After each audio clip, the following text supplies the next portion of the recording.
ગુરુ માતા સુદીક્ષાજી સાત સંગાથજી પ્રેમથી બોલજો ધન્ય નિરાકારજી। આજે આપણે અવરોધ આપણને અધીરા ન બનાવે, બહુ ઉતાવળથી અવરોધ આવે છે તે વિશે જાણીએ તો આપણી ઈચ્છા અનુસાર સર્વ પરિસ્થિતિ બનતી રહે અને પ્રત્યેક આદમી આપણી મન મરજી પ્રમાણે કામ કરે તે સર્વથા અસંભવ છે। ધૂપ છાંવની જેમ દિન રાતની જેમ આપણું જીવનરૂપી વસ્ત્ર સુવિધા અને અસુવિધાના અનુકૂળતા પ્રતિકૂળતાના સફળતા અને અસફળતાના તાણાવાણી ઘણા વણાવેલું છે।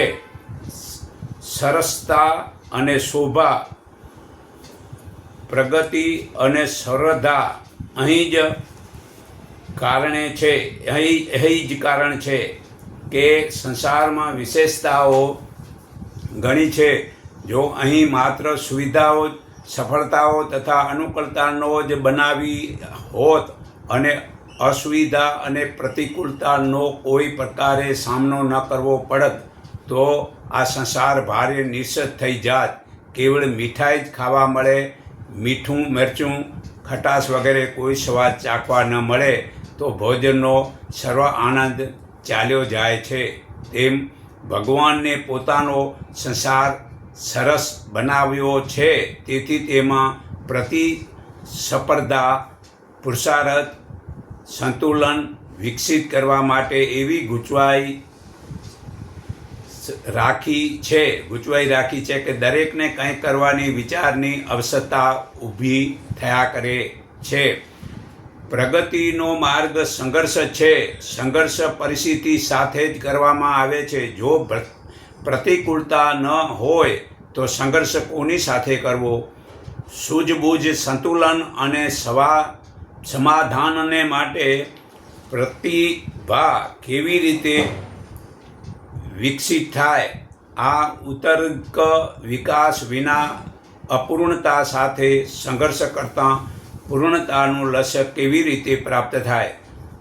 મૂંઝવણોને ઉકેલ લાવવા નિમિત્તે મનુષ્ય પોતાની બુદ્ધિ વડે વધારવા સંસારની પ્રવૃત્તિઓ જરૂરી છે। પરિસ્થિતિ પ્રમાણે પોતાને ચલાવવું પડે, માનસિક પ્રગતિ પ્રાપ્ત થાય છે। આ સિદ્ધિઓ તુચ્છ મનુષ્યને જ માનવ બનાવવા અને વ્યક્તિગતને પ્રખર જ્યોતિર્મય બનાવવા સમર્થ હોય છે। ચપ્પુ સરાયણના પથ્થર ઉપર ચપ્પુને શરણ ઉપર ઘસવાથી તે થાય છે। તે ચમત્કાર અને મુશ્કેલીઓ પણ મતલબ કે જે છે એ ઘસવાથી જ થાય છે, સંઘર્ષ કરવાથી થાય છે। તેમની સાથે ટક્કર લઈને મનુષ્ય પોતાની ક્ષમતા અને પ્રતિભાનો વિકાસ કરતાં આત્મબળ અને મન સવિતાની મહાન સમૃદ્ધિનો અધિકારી માત્રમાં સંગ્રહ કરતો જ રહે છે। જુઓ, પાંડવો અજ્ઞાતવાસમાં હતા। એક દિવસ તેઓને ખૂબ તરસ લાગી। પાણી માટે નકુલને મોકલવામાં આવ્યા। નકુલ એક સરોવર પાસે પહોંચ્યો જેમાં એક યક્ષ રહેતો હતો। યક્ષ ત્યાં જઈ કાંઈ પણ આવતું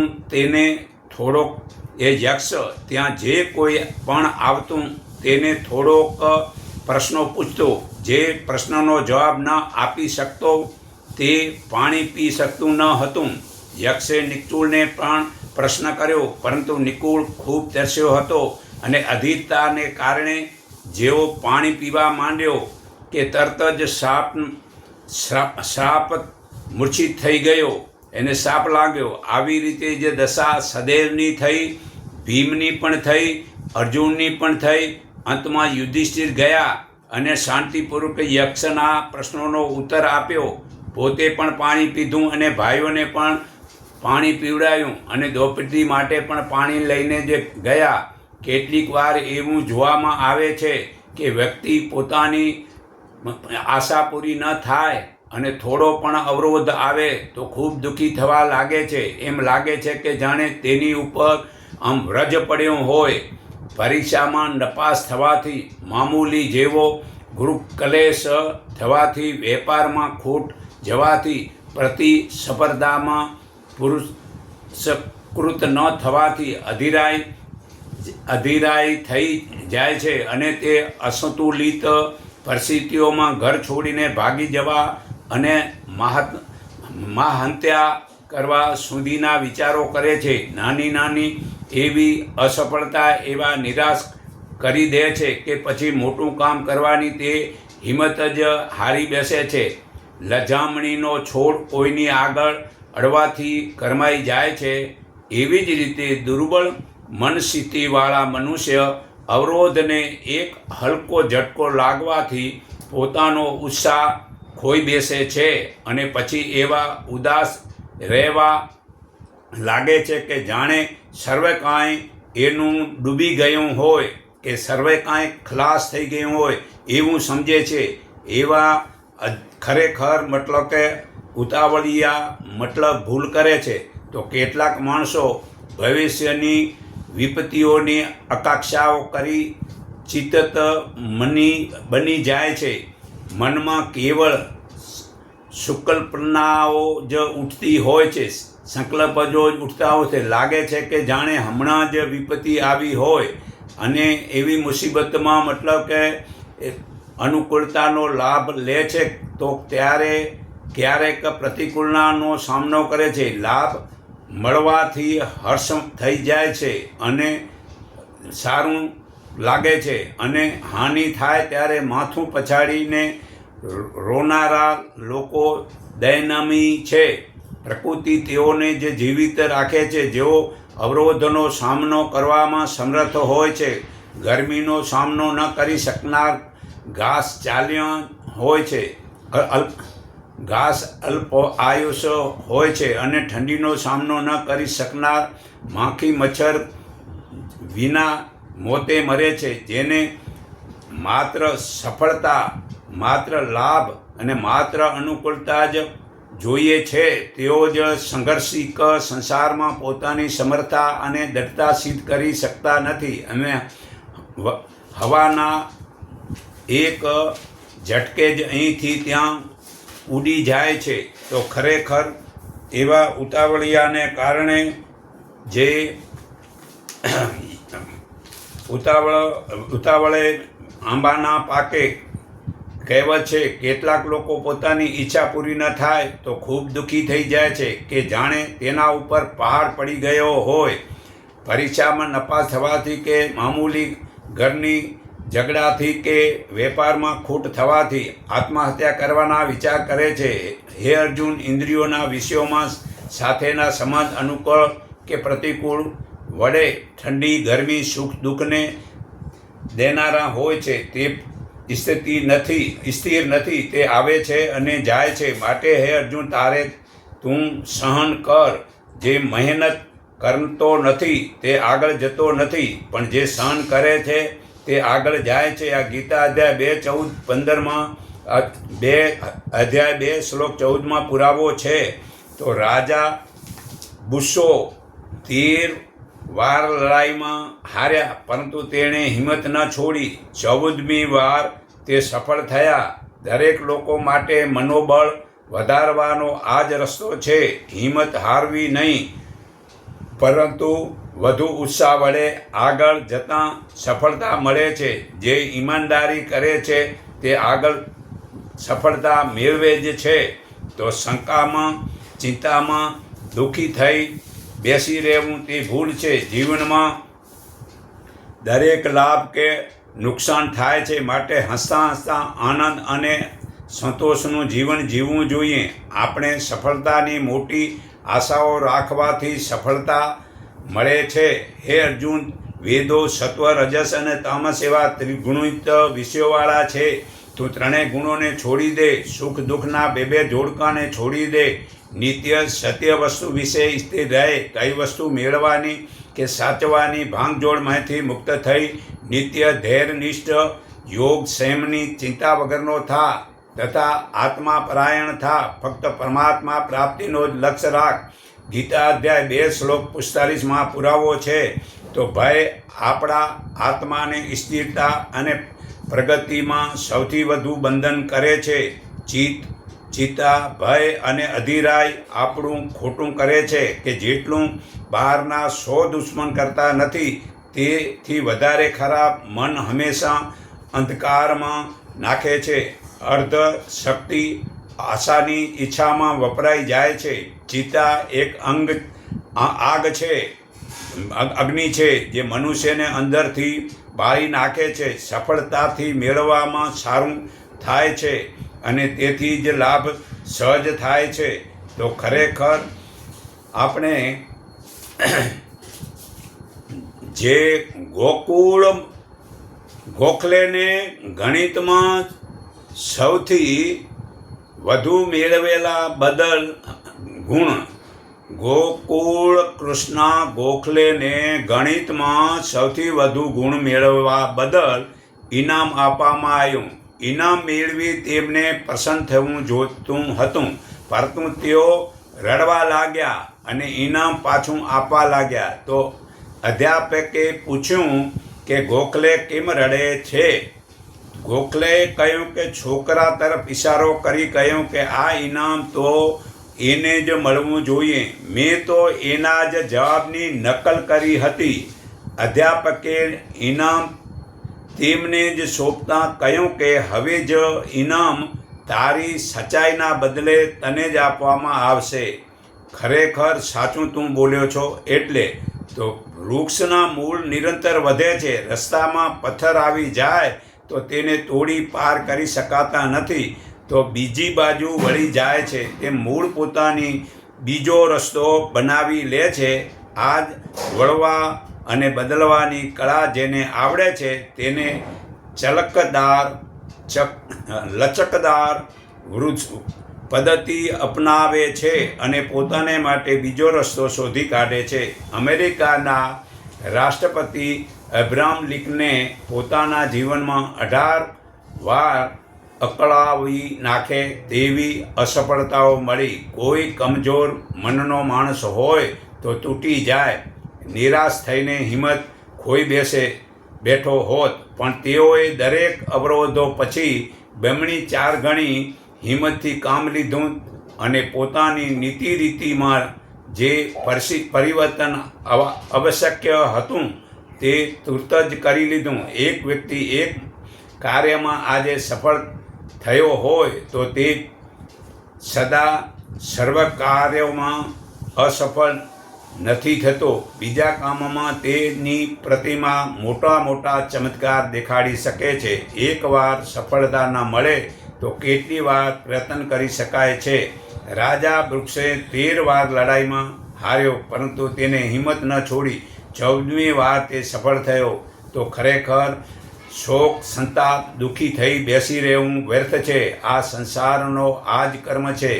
એકની હાનિ બીજાનો લાભ બની રહે છે. એક બાળકના જન્મથી ખુશી થાય છે, જ્યારે બીજાના ઘરમાં મૃત્યુનો શોક થવાય છે. એક ત્યાં જીતે છે જ્યારે બીજો ત્યાં હારે છે. હાર જીતની સંતાકુકડી જેવી રમત અહીં અનાદિકાળથી ચાલતી આવે છે. ગંજીફાના પાનામાંની જેમ જેઓ ત્યાં દુઃખી થતા નથી અને આનંદ જ માણી લે છે, એવી ખેલાડી જેવી મનોવૃત્તિ રાખનાર લોકો હસતા આનંદ અને સંતોષનું જીવન જીવી શકે છે. તો ખરેખર ઈસુ ખ્રિસ્તીએ શિષ્યોને તરફ ફેરીને કહ્યું કે વાલાઓ, પ્રેમના અભાવમાં જો લોકો ગુમરાહ થઈ જાય છે અને એવા લોકો પ્રેમથી જ રસ્તે પાછા વળે છે, તે તમે આ ભરવાડ પાસેથી શીખો. આપણે સફળતાની મોટી આશાઓ રાખવી જોઈએ અને મનોરથને પૂર્તિના મહાન સપનોને જોવા જોઈએ, પણ સાથોસાથ એ માટે પણ તૈયાર રહેવું જોઈએ કે ખરાબ પરિસ્થિતિનો સામનો કરવો પડે. દિવસ અને રાતનો, ઠંડી અને ગરમીનો પોતપોતાનો આનંદ, સફળતા અસફળતા પણ પોતાની વિશેષતાઓ અને સમૃદ્ધિથીઓ પૂર્ણ છે. સફળતાઓ આપણો ઉત્સાહ વધારે છે, પ્રગતિને માટે સુવિધાનું ઉત્પાદન કરે છે, જ્યારે અસફળતા આપણા ધૈર્ય, સાહસ, સંતુલન, પુરુષ અને વિવેકને પડકારી આપણું આત્મબળ વધારે છે. જે કોઈ પણ સાધારણ સફળતા કરતાં અધિક મહત્ત્વપૂર્ણ ઉપયોગી સિદ્ધિ થાય છે. તો ખરેખર ભય આપણી સ્થિરતા અને પ્રગતિમાં સૌથી વધુ બાધક છે. કેટલાક કામ એવા છે કે જેમ ખૂબ સરળતાથી કરી શકાય છે, પરંતુ ભાવિ મુશ્કેલીઓ અવગણો અને અવરોધોની કલ્પના કરીને આપણે આગળ વધવાની હિંમત જ કરતા નથી, અને તેથી લાભ સહજ પ્રાપ્ત કરી શકાતો નથી. તો આંતરિક દુર્બળતા મોટી સાબિત મનુષ્યને ભય અને કાયર બનાવવું ન જોઈએ, અને જે હસતા રમતા સામનો કરી શકાય તેવી ભયાનક કલ્પનાઓ માત્રથી ડરપોક થઈને પર્વત બનાવી દે છે. અને તે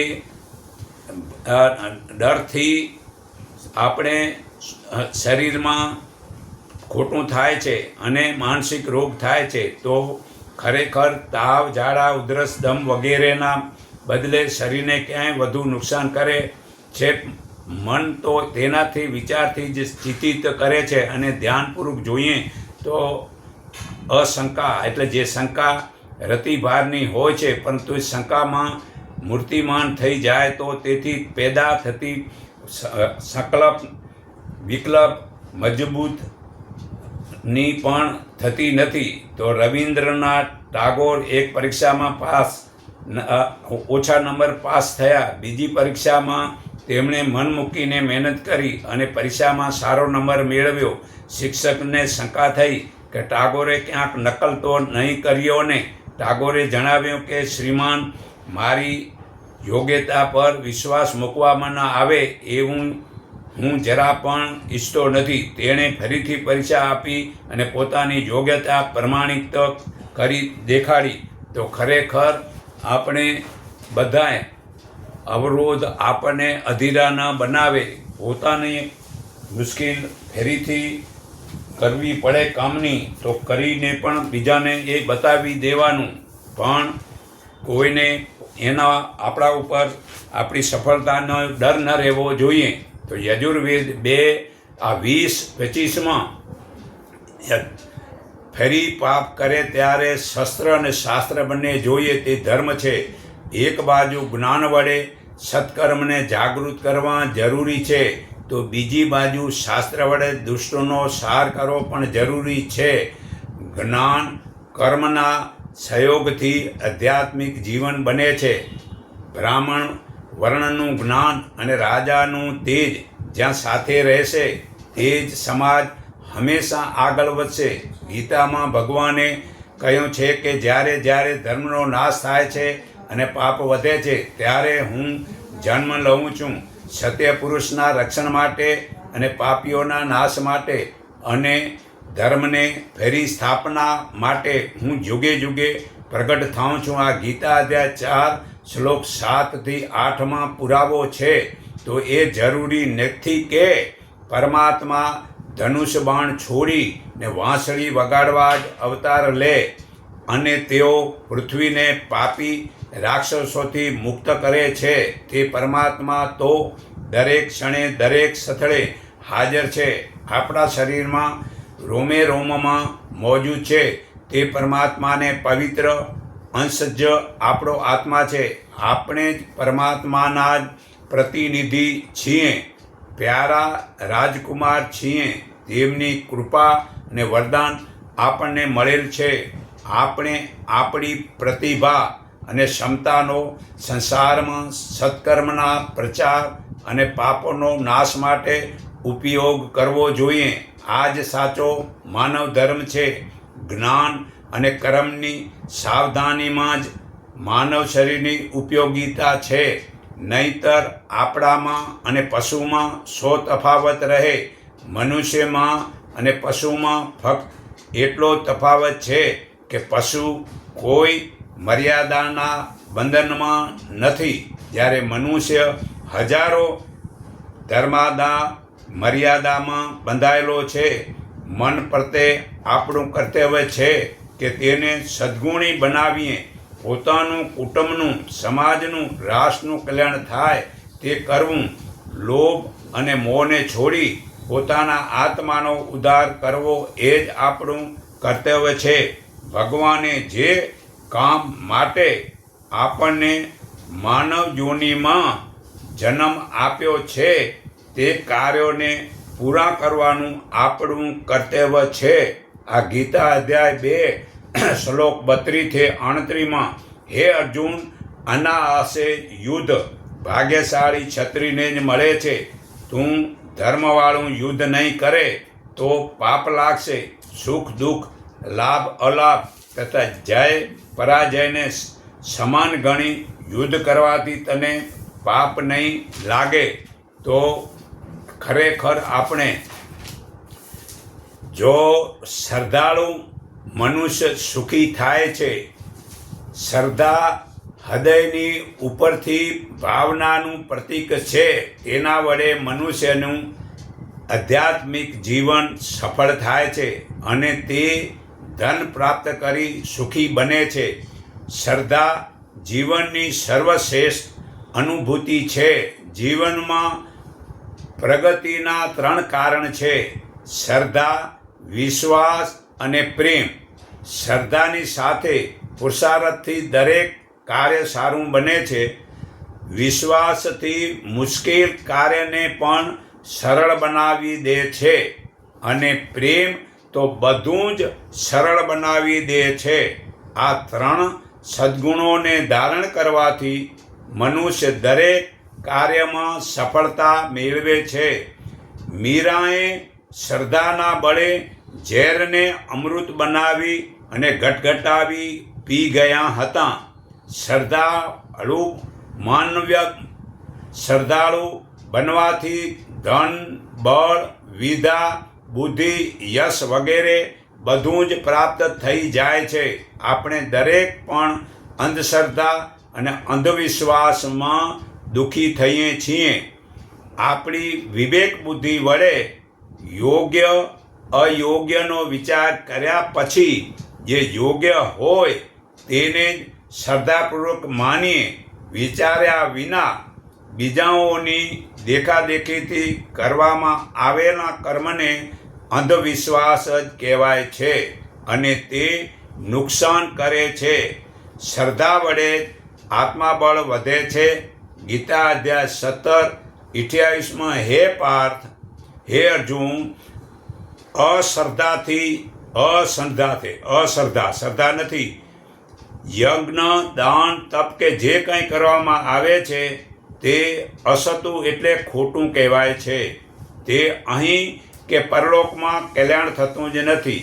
જે મનુષ્ય શાસ્ત્રવિધિ છોડીને પોતાની ઈચ્છા મુજબ મનમાન્યું આચરણ કરે છે તે સિદ્ધિ પામતો નથી કે નથી સુખ કે પરમ ગતિ પામતો.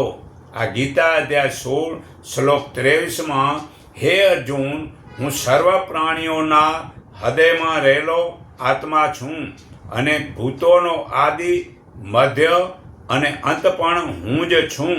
આ ગીતા અધ્યાય 10 શ્લોક 20 પુરાવો છે. તો જે ભક્ત મને પૂર્ણ શ્રદ્ધા અને પ્રેમથી પત્ર, પુષ્પ, ફળ કે જળ ભક્તિભાવથી અર્પણ કરે છે તે શુદ્ધ ચિત્તવાળા ભક્તના અર્પણ કરેલા પદાર્થો હું પ્રેમપૂર્વક સ્વીકારું છું. આ ગીતા અધ્યાય 9 શ્લોક 26 પુરાવો છે. તો સર્વ યોગીઓમાં પણ જે મારામાં મન પુરાવીને મને શ્રદ્ધાથી નિરંતર ભજે છે તેને મેં શ્રેષ્ઠ યોગી માન્યો છે. આ ગીતા અધ્યાય 6 શ્લોક 47 પુરાવો છે. તો શ્રદ્ધાવાન, તત્પર અને જીતેન્દ્રિય પુરુષ આ શ્રેષ્ઠ જ્ઞાન મેળવે છે. જ્ઞાન પામીને તરત તે મોક્ષરૂપ પરમ શાંતિ પામે છે. આ ગીતા અધ્યાય 4 શ્લોક 39 પુરાવો છે. તો ખરેખર રઘુર્વેદમાં 10:117-4 સેવા કરે છે તે ભેગું કરતો નથી, અને તે જ્ઞાની છે અને તે ભેગું કરતો નથી, તો ખરેખર જો કૃતજ્ઞતાને બદલો ચૂકવતો નથી, સેવા કરવામાં લાભ કરે છે, તેમને ખરેખર તો જે સંસારમાં કોઈ પણ માન રહેતું નથી. આથી મનુષ્ય હંમેશા ઉદાર સ્વભાવવાળા બનવું જોઈએ. પરમાત્માનો આદેશ છે ત્યાગપૂર્વક ભોગવો અને લાલચુ ન બનો, પરંતુ આપણે બધું જ પોતે જ ભેગું કરી લેવા ઈચ્છીએ છીએ અને દરેક પળે સ્વાર્થમાં રહીએ છીએ.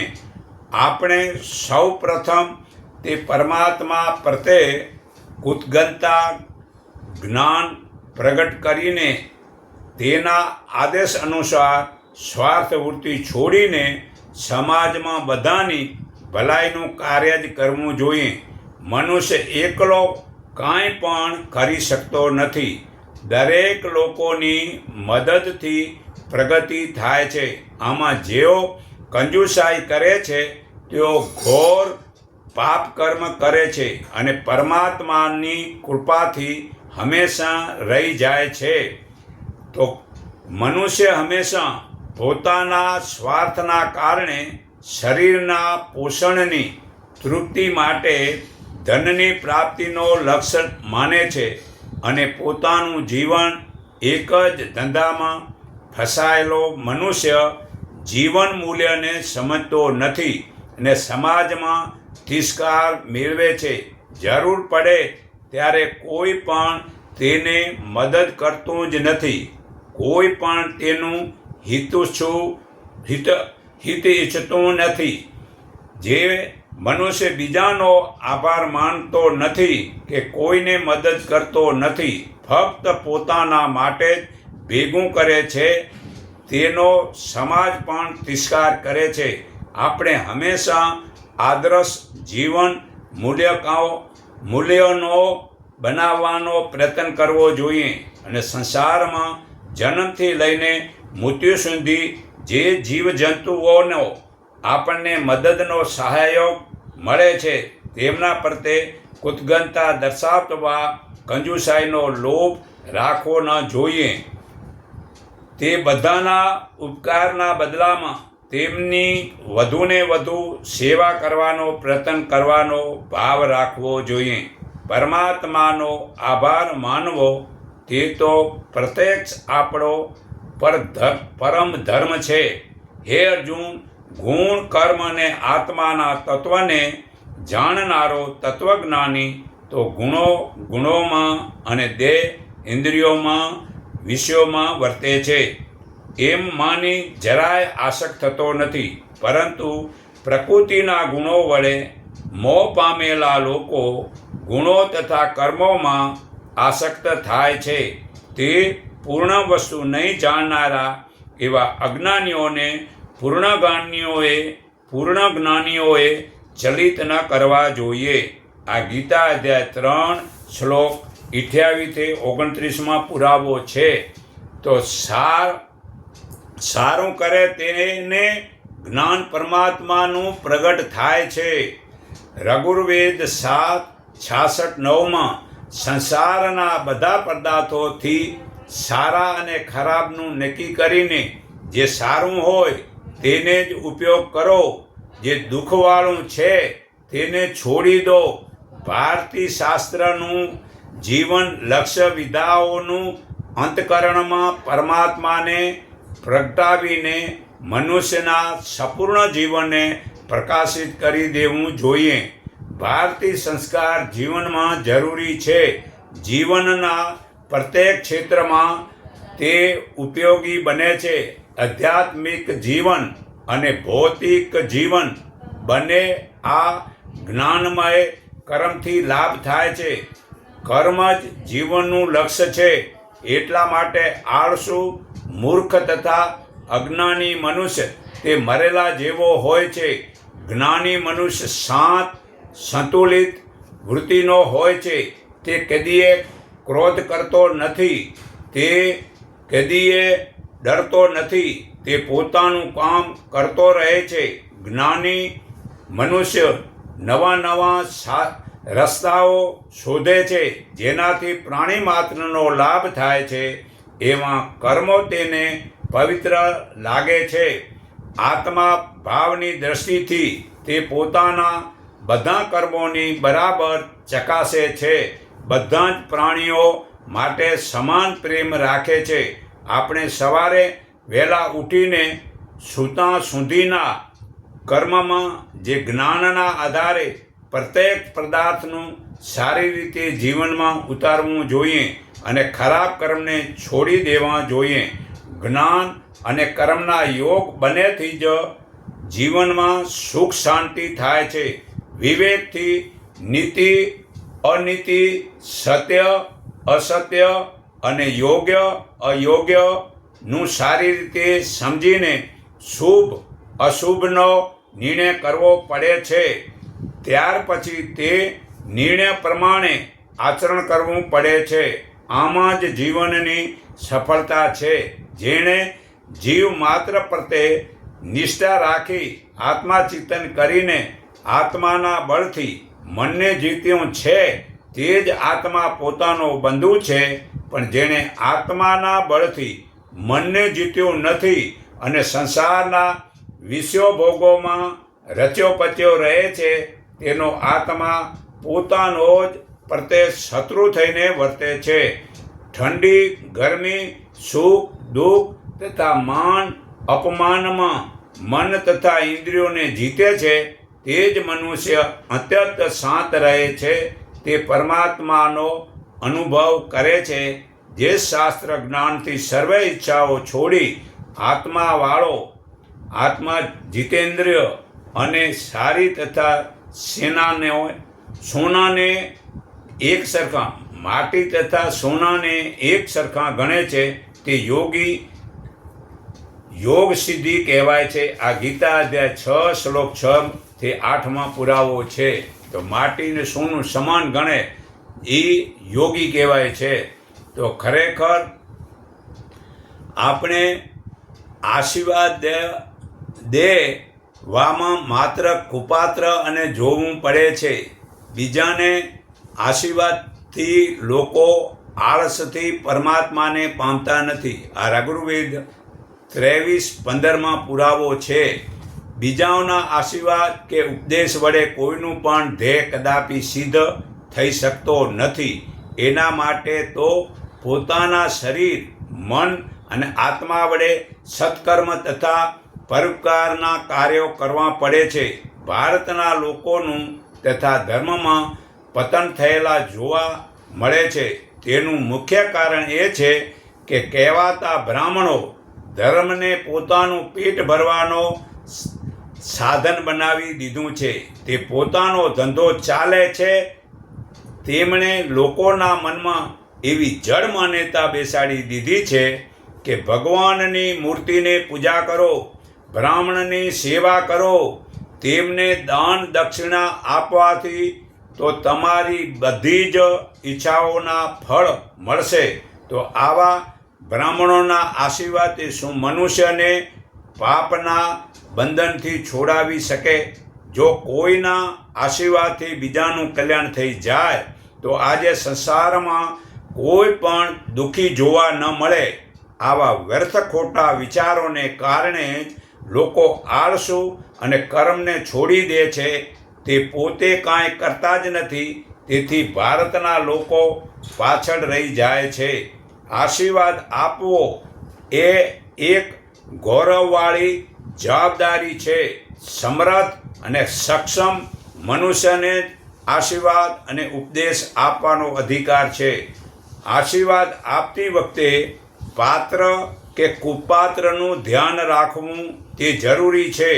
જો મનુષ્ય પોતે કાંઈ જ ન કરે અને માત્ર આશીર્વાદ ભરોસે જે ભગવાન આપશે કે ગુરુ વગેરેના આશીર્વાદ જ પોતાની ઈચ્છાઓ પૂરી કરવાની આશા રાખીને બેસી રહે, તેના જેવો મોટો મૂર્ખ બીજો કોઈ નથી. જુઓ, ધૃતરાષ્ટ્રે પણ મહાભારતના યુદ્ધ પહેલાં અર્જુનને વિજય ભવના આશીર્વાદ આપ્યો હતો, પરંતુ દુર્યોધન પોતાનો પુત્ર હોવા છતાં તેને વિજય ભવનો આશીર્વાદ માગવા છતાંય આપ્યા નહોતા, કારણ કે કાર્ય ખોટું કરતો હતો. ઉપદેશ કે આશીર્વાદ તે દુર્યોધન કહે છે તો અર્જુને કેમ આપ્યો? અરે મને દેવો નહોતો. ધૃતરાજ કે મને દેવો નહોતો, પરંતુ એનું વર્તન જોઈને દેવાઈ ગયો. મને દેવો નહોતો. તો ખરેખર ઉપદેશ કે આશીર્વાદ માત્ર પુરુષાર્થને બળવાન બનાવવાનું જ કાર્ય કરે છે. આશીર્વાદ આપનાર પ્રત્યે જો આપણી સાચી શ્રદ્ધાની ભાવના હોય તો આપણા મનમાં ખૂબ જ ઉત્સાહ જાગૃત થાય છે અને બીજાને કાર્યની સફળતાનો વિશ્વાસથી ચોક્કસ કાર્ય થાય છે તથા તે સત્કર્મ તથા પરોપકારના કાર્યોમાં લાગી જાય છે અને તેનો વિકાસ થાય છે. તો જે પુરુષ સ્ત્રીના ધનનો ઉપયોગ કરે છે તે પાપી છે. અથર્વવેદ 14:1-27 પુરાવો છે. જે પુરુષ સ્ત્રીઓએ લાવેલા ધનનો ઉપયોગ કરે છે તે અપવિત્ર થઈ જાય છે, અર્થાત દહેજ લેવું મહાન પાપ છે. જે માણસે શૂરવીર હોય છે તેઓ પણ માન, સન્માન અને યશ મેળવે છે. સૂર્ય સંસારને પ્રકાશ આપે છે, અંધકારનો નાશ કરે છે અને સંસારનું પાલન કરે છે. શ્રેષ્ઠ લોકો પોતાના ગુણોના પ્રકાશ અને શક્તિથી સંસારના અજ્ઞાન અને દુર્ગુણોનો નાશ કરીને બધાનું ભલું કરે છે. રાજા રાષ્ટ્રનું રક્ષણ કરે છે, બધાનું હિત જાળવે છે. તો રાજા જેવો પુરુષ પણ કુટુંબ અને સમાજના હિતનું કરે છે અને આત્મજ્ઞાની સર્વનું રક્ષણ તેમજ સેવા કરે છે. શૂરવીર લોકો જાનની પરવા કર્યા વિના દેશ અને સમાજનું રક્ષણ કરે છે. લગ્ન હંમેશા યોગ્ય અને સંસ્કારી સ્ત્રી પુરુષના જ કરવા જોઈએ. આળસુ અને અજ્ઞાની લોકો હંમેશા ગરીબ અને દુઃખી રહે છે અને તે હંમેશા મફતનું ધન શોધે છે. આવા લોકો લગ્નને પણ ધન કમાવાનો ધંધો બનાવી દે છે અને જબરદસ્તી દહેજ લેવાનું પાપ કરે છે. લગ્ન સમયે સ્ત્રીને પિતા તરફથી જે કાંઈ ધન મળે છે તે ધન સ્ત્રીનું ગણાય છે. પતિને તે ધનનો ઉપયોગ કરવાનો અધિકાર હોતો જ નથી. દહેજ લેવું એ ગુનો છે. તે ધનથી આત્માનું પતન કરીને પુરુષના માન, સન્માન, યશ, ગૌરવ બધાને ધૂળધાણી કરી નાખે છે. પત્નીના ધનથી જે લોકો પોતાના ઘરને ચલાવે છે એનાથી વધુ નીચ અને પાપી અને દુષ્ટ બીજો કોઈ જ નથી. પોતાની ઈમાનદારીના પુરુષાર્થમાં જ પુરુષની મર્યાદા રહેલી છે. સ્ત્રીના ધનથી જીવાય નહીં. જે પતિ કે પિતા વગેરે બંધુઓ મોહથી સ્ત્રી, કન્યા વગેરેના ધન પર જીવે છે અને એ સ્ત્રીઓના વાહન, વસ્ત્રનો ઉપયોગ કરે છે તે પાપી અધોગતિમાં પામે છે. આ મનુસ્મૃતિ પાના નંબર 47 શ્લોક 52 પુરાવો છે. તો કુટુંબને તત્કાલ નાશ સાથી થાય છે. જે ચિત્રકામ વગેરે કારીગરનો ધંધો કરવાથી, વ્યાજ લેવાથી, માત્ર શુદ્ધ સ્ત્રીમાં સંતાનો પેદા કરવાથી, ગાય, ઘોડા, વાહનોના વેચાણથી, ખેતીથી, રાજાની સેવાથી અને અધિકારીનો યજ્ઞ કરાવવાથી, વેદોક્ત સારા ધર્મશાસ્ત્રોક્ત કર્મો ન કરવાથી અને વેદ મંત્રોનો જાણતો નથી તે કુટુંબ તત્કાલ નાશ પામે છે. આ મનુસ્મૃતિ પાના નંબર 49 શ્લોક 64-65 પુરાવો છે. તો આવા અવરોધ આપણને અધીરા ન બનાવે. જે કાંઈ વિચારીને કરવું.